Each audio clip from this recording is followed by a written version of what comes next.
ಕರ್ನಾಟಕ ರಕ್ಷಣಾ ವೇದಿಕೆಯ ರಾಜ್ಯಾಧ್ಯಕ್ಷರಾದ ಟಿ.ಎ. ನಾರಾಯಣಗೌಡ ಅವರ ನೇತೃತ್ವದಲ್ಲಿ ಕರವೇ ನಿಯೋಗವು ವಿಧಾನಸೌಧದಲ್ಲಿ ಕಾನೂನು ಸಂಸದೀಯ ಹಾಗೂ ಗದಗ ಜಿಲ್ಲಾ ಉಸ್ತುವಾರಿ ಸಚಿವರಾದ ಎಚ್.ಕೆ. ಪಾಟೀಲ್ ಅವರನ್ನು ಭೇಟಿ ಮಾಡಿ ಕನ್ನಡ ಪರ ಹೋರಾಟಗಾರರ ಮೇಲಿರುವ ಪ್ರಕರಣಗಳನ್ನು ವಾಪಸ್ ಪಡೆಯುವ ಕುರಿತಾಗಿ ನೇರ ಚರ್ಚೆ ನಡೆಸಿತು.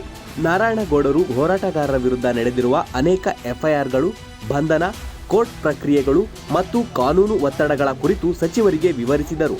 ಕನ್ನಡಕ್ಕಾಗಿ ಹೋರಾಡಿದವರ ಮೇಲೆ ಕೇಸು ಉಳಿಯುವುದು ಅನ್ಯಾಯ. ಪ್ರಕರಣ ವಾಪಸ್ ಮಾಡುವಂತೆ ಸರ್ಕಾರ ತ್ವರಿತ ನಿರ್ಧಾರ ಕೈಗೊಳ್ಳಬೇಕೆಂದು ಅವರು ಮನವಿ ಸಲ್ಲಿಸಿದರು.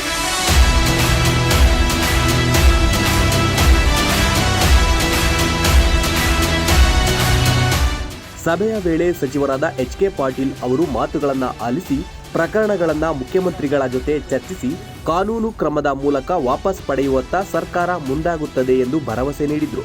ಸಭೆಯ ಮುಂದಿನ ಹಂತದಲ್ಲಿ ಲೋಕೋಪಯೋಗಿ ಹಾಗೂ ಬೆಳಗಾವಿ ಜಿಲ್ಲಾ ಉಸ್ತುವಾರಿ ಸಚಿವರಾದ ಸತೀಶ್ ಜಾರಕಿಹೊಳಿ ಅವರು ಆಗಮಿಸಿ ನಾರಾಯಣಗೌಡರ ಮಾತುಗಳನ್ನು ಆಲಿಸಿ, ನಿಮ್ಮ ಬೇಡಿಕೆಗಳು ನ್ಯಾಯಯುತ, ನಾನು ಸ್ವತಃ ಮುಖ್ಯಮಂತ್ರಿಗೆ ತಿಳಿಸುತ್ತೇನೆ, ಈ ಮನವಿ ಜಾರಿಗೆ ಬರಲು ಸರ್ಕಾರ ಪ್ರಯತ್ನಿಸುತ್ತದೆ ಎಂದು ತಿಳಿಸಿದರು.